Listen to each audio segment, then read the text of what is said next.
Today, ladies and gentlemen, citizens of the United States are living through a historic moment and experiencing the resolution to our country's current largest problem and one of the most controversial political debates. As of today, January 29, 1850, Senator Henry Clay passed a compromise that addresses the issue of slavery and territorial expansion.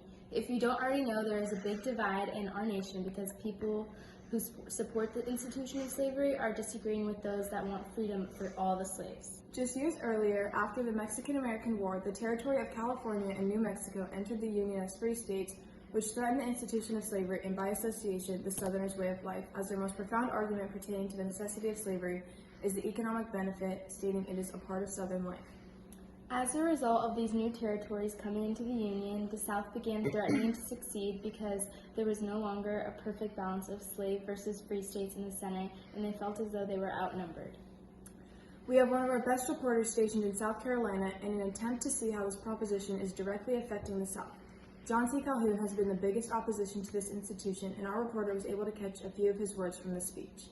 I have senators believed from the first time the negation of the subject of slavery would, if not prevented by some timely and effective measure, end in disunion. Entertaining this option, I have, on all proper occasions, endeavored to call the attention of the two great parties which divide the country to adopt some measure to prevent such a great disaster, but without success. Who am I here with today? You're here with Daniel P. Woodland of South Carolina.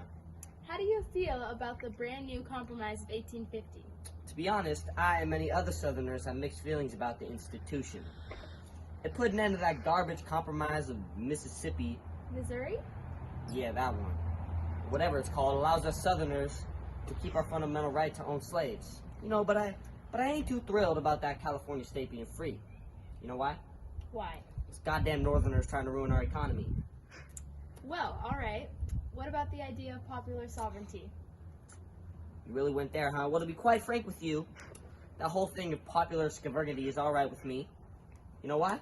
Why? Because it gives us the opportunity to expand our beloved slavery. We got those Utah and New Mexico territories getting to choose whether they want to be a slave state or, be dumb. But they just keep giving into that northern philosophy bullshit. I'm here reporting from Albany Nightly News in the North to get some of the citizens' standpoint on the Compromise of 1850. Who am I here with today? I am Peter Peters. That's an interesting thing. Yeah. How do you feel about the Compromise of 1850? Well, to be honest, I don't really like the Compromise of 1850. Here's why. Because California was admitted as a free state, which, yay, good.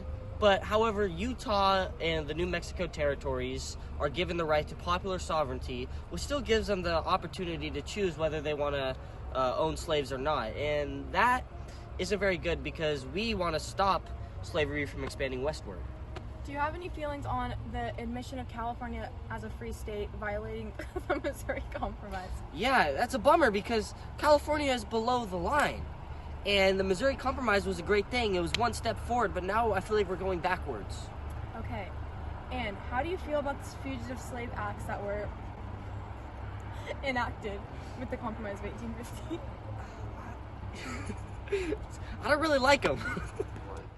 After interviewing both the Southerners and Northerners on Senator Henry Clay's Act, the Compromise of 1850, we've come to the conclusion that there is much controversy on the topic of slavery.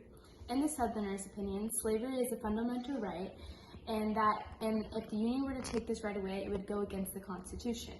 When California entered the Union as one free state, the South saw the balance of power that they had hung on to in the Senate disappear.